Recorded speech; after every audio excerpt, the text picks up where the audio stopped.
नमस्कार दोस्तों, स्वागत है आप सबका हमारे YouTube channel digital Hindi teaching में। आप हमारे चैनल को सब्सक्राइब करके घंटी का बटन दबा लें ताकि आपको आने वाले हर वीडियो का नोटिफिकेशन प्राप्त हो सके, हर वीडियो आपको मिल सके। चलिए अब शुरू करते हैं आज का वीडियो, और वीडियो को आप लाइक कर दीजिए। हम पढ़ रहे हैं पीपीटी के माध्यम से कक्षा 7 की हिंदी पाठ्य पुस्तक, और आज की वीडियो में हम कक्षा 7 की हिंदी पाठ्य पुस्तक का पाठ 3 हिमालय की बेटियां, जिसके लेखक हैं नागार्जुन, इस पाठ के हम अभ्यास प्रश्न करने वाले हैं। तो चलिए शुरू करते हैं हिमालय की बेटियां पाठ के प्रश्नोत्तर।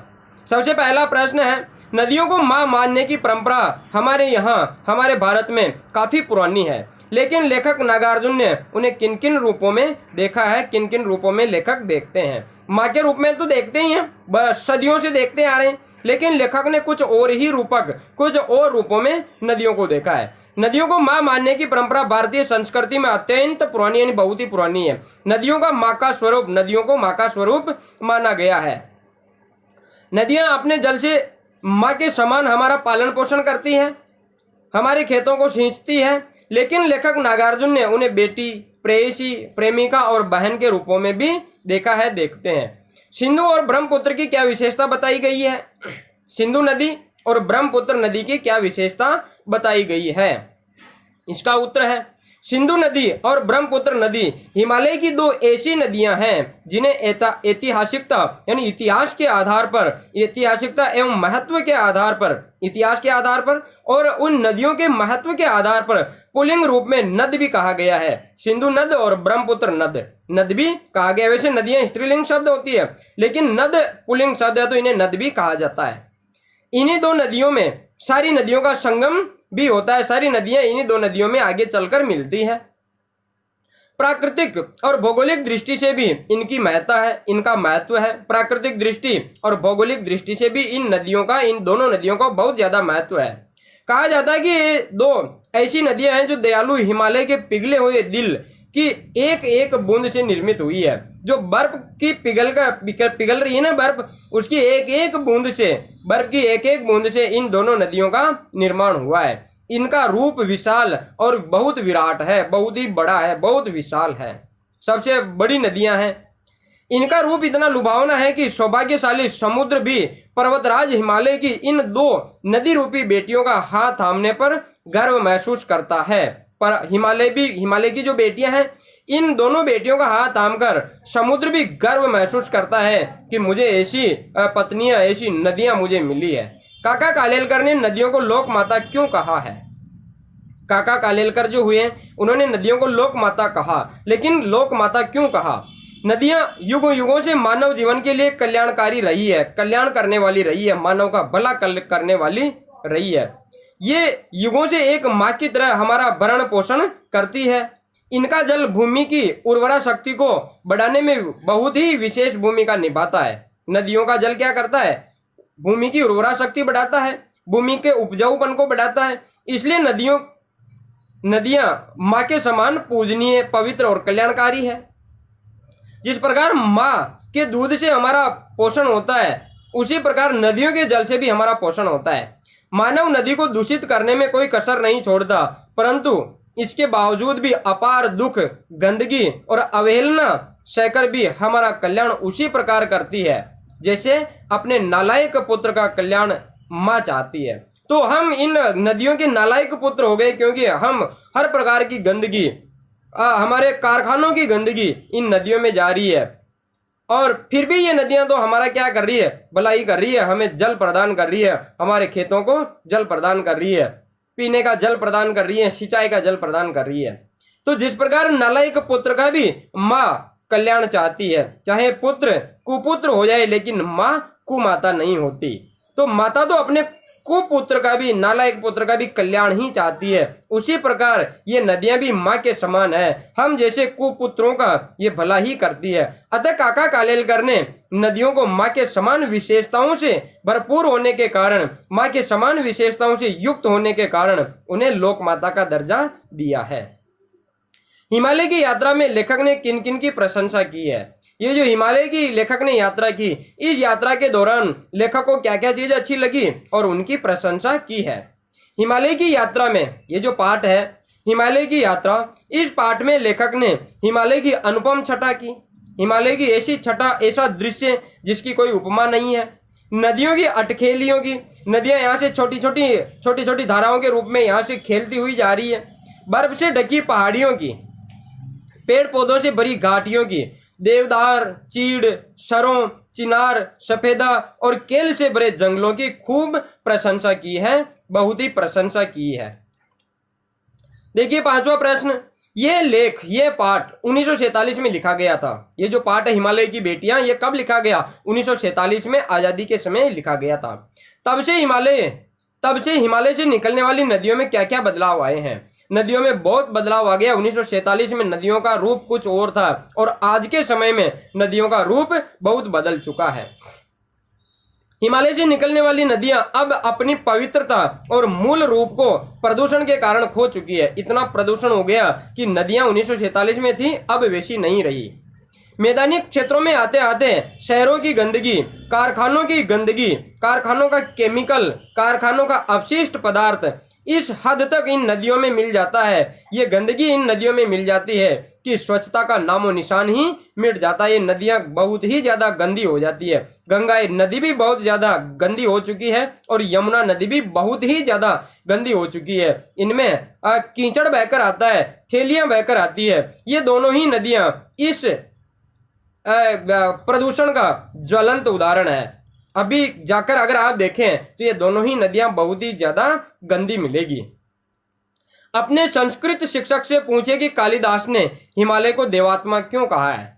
ये कालिदास ने जो ग्रंथ लिखा, उस ग्रंथ में हिमालय को देवात्मा क्यों कहा है, ये आपको अपने संस्कृत शिक्षक से पूछना है। लेकिन अभी लॉकडाउन में आपके पास संस्कृत शिक्षक कहाँ, आप तो घर पे ही हैं, तो ये चलिए हम देख लेते हैं। हिमालय में देवताओं का वास होने के कारण कालिदास ने हिमालय को देवात्मा कहा है। आज भी हिमालय भगवान शिव का वास स्थान माना जाता है, वास स्थान के नाम से जाना जाता है कि आज भी ऐसी हमारी आस्था है कि हिमालय में शिव जी का निवास स्थान है, शिव जी वहां पर रहते हैं। तो कालिदास ने इनको, हिमालय को क्या कहा है? देवात्मा कहा है। अब देखते हैं भाषा की बात। और भाषा की बात में हम सबसे पहले देखें, अपनी बात कहते हुए इस पाठ में, हिमालय की बेटियां इस पाठ में अपनी बात कहते हुए लेखक ने अनेक समानताएं प्रस्तुत की है। ऐसी तुलना से अर्थ अधिक स्पष्ट और सुंदर बन जाता है, समझ में आ जाता है तुरंत। उदाहरण के तौर पे देखिए, संभ्रांत महिला की बातें वे प्रतीत होती थी। अब नदियों की तुलना किससे की है? संभ्रांत प्रतिष्ठित महिला से। माँ और दादी, मौसी और मामी की गोद की तरह उनकी धाराओं में डुबकियां लगाया करता। अब किसकी? नदी की धारा में। नदी की धारा की तुलना किससे की है? माँ की गोद से, दादी की गोद से, मौसी की गोद से, मामी की गोद से। जिस प्रकार मामी की गोद में, माँ की गोद में, दादी की गोद में खेला करते हैं, उसी प्रकार की डुबकियां, उसी प्रकार मैं इन धाराओं में खेला करता, डुबकियां लगाया करता था। तो यहाँ पर समानता की गई है।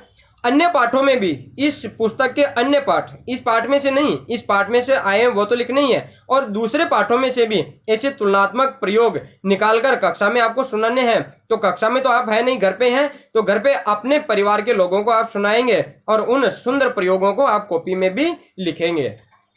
कुछ प्रयोग मैं बता देता हूं, तो आपको अपनी कॉपी में इन प्रयोगों के अलावा दूसरे प्रयोग अपनी पाठ्य पुस्तक से ढूंढकर लिखने हैं और घर पे सुनाने हैं। देखिए, सचमुच दादी माँ शाप भ्रष्ट देवी के समान लगी।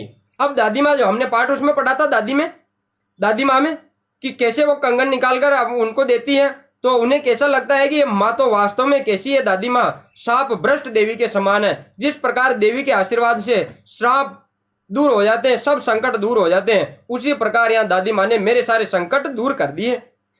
तो दादी माँ की तुलना किससे की गई है? देवी से, सांप को नष्ट करने वाली देवी से। बच्चे ऐसे सुंदर जैसे सोने के सजीव खिलौने। अब बच्चे कितने सुंदर है, जैसे ऐसे लग रहे हैं जैसे सोने के सजीव खिलौने हो, हिलने चलने वाले खिलौने हो, ऐसे बच्चे लग रहे हैं। तो बच्चों की तुलना किससे की गई है? सोने के खिलौनों से। हरी लकीर वाले सफेद गोल कंचे जैसे, बड़े आंवले जैसे, ऐसे लग रहे हैं जैसे गोल गोल कंचे होते हैं ना खेलने के, उनमें हरी धारियां, कभी हरे कंचे होते हैं, कभी कौन से कंचे। तो जो हरी लकीर वाले सफेद कंचे हैं वो कैसे लग रहे हैं? बड़े आंवले के समान लग रहे हैं, ऐसे गोल गोल आंवले के समान। ये कंचा नहीं आंवला लग रहा है। तो कंचे की तुलना किससे की गई है? आंवले से। संध्या को स्वप्न की भांति गुजार देते थे। संध्या को कैसे गुजारते हैं? स्वप्न की भांति।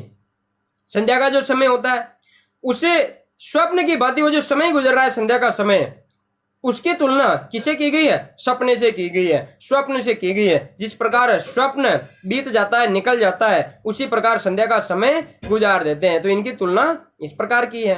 तो आप इन वाक्यों के अलावा दूसरे वाक्य ढूंढेंगे और वो लिखेंगे और घर पे सुनाएंगे। देखिए, भाषा की बात को हम आगे बढ़ाएं। निर्जीव वस्तुओं को मानव संबंधी नाम देने से निर्जीव वस्तुएं भी मानो जीवित हो उठती है। लेखक ने इस पाठ में कई स्थानों पर ऐसे प्रयोग किए हैं। देखिए, परंतु इस बार जब मैं हिमालय के कंधे, ये कंधे है, कंधे पर चढ़ा तो वे कुछ और रूप में सामने थी। नदियों की बात थी।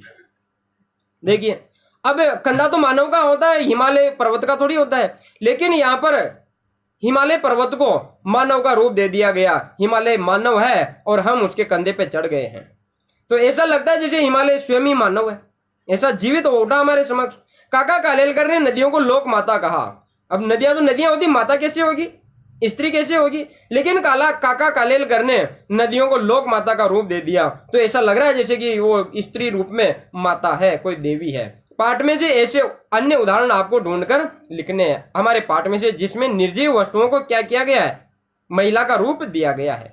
देखिए, जो इनके अलावा लिखने, नदियां संभ्रांत महिला के भांति प्रतीत होती थी। यहाँ नदियों को किसका रूप दिया गया है? संभ्रांत प्रतिष्ठित महिला का रूप दिया गया। जितना ही हिमालय की गोद में बच्चियां बनकर ये कैसे खेला करती है। देखिए, जितना कि हिमालय की गोद में ये नदियां बच्चियां बनकर, अब नदियों को देखो किसका रूप दे दिया गया? बच्चियों का रूप। तो हमारे सामने ऐसा लग रहा है जैसे हिमालय की गोद में हिमालय पिता है और ये छोटी सी बच्चियां उनकी गोद में क्या कर रही है? खेल रही है।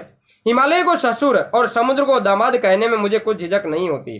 अब देखिए, हिमालय भी निर्जीव है, समुद्र भी निर्जीव है, या नदियां भी निर्जीव है। तो निर्जीव वस्तुओं को किसका यहाँ पर संभ्रांत महिला का रूप दिया गया और यहाँ पर बच्चियों का रूप दिया गया। या निर्जीव हिमालय को ससुर बना दिया गया। अब ऐसा लग रहा है जैसे आदमी है और वो ससुर है, और समुद्र क्या है? दामाद है। ऐसा लग रहा है समुद्र उनके सामने हाथ जोड़कर आशीर्वाद ले रहे हैं। वह कन्यादान, समुद्र वो हिमालय कन्यादान कर रहा है। तो क्या हो गया? ये जो निर्जीव वस्तुएं हैं इनमें भी मानवीय कार्यों का आरोप किया गया है। तो ऐसा लग रहा है जैसे स्वयं ये क्या हो गए? जीवित हो गए। बूढ़ा हिमालय, अब हिमालय कहाँ बूढ़ा होगा? अब बूढ़ा तो आदमी होता है, तो हिमालय को बूढ़ा आदमी की तरह बता दिया गया। और इन बेटियों के लिए कितना सिर धुनता होगा, कितना सिर पीटता होगा इन बेटियों के लिए, मुझे छोड़ के जा रही है, इन बेटियों के लिए वह कितना रोना रोता होगा। तो यह हिमालय को बूढ़ा आदमी बताया गया और नदियों को छोटी बेटियां बताया गया। तो इन निर्जीव वस्तुओं पर मानवीय आरोप किए गए।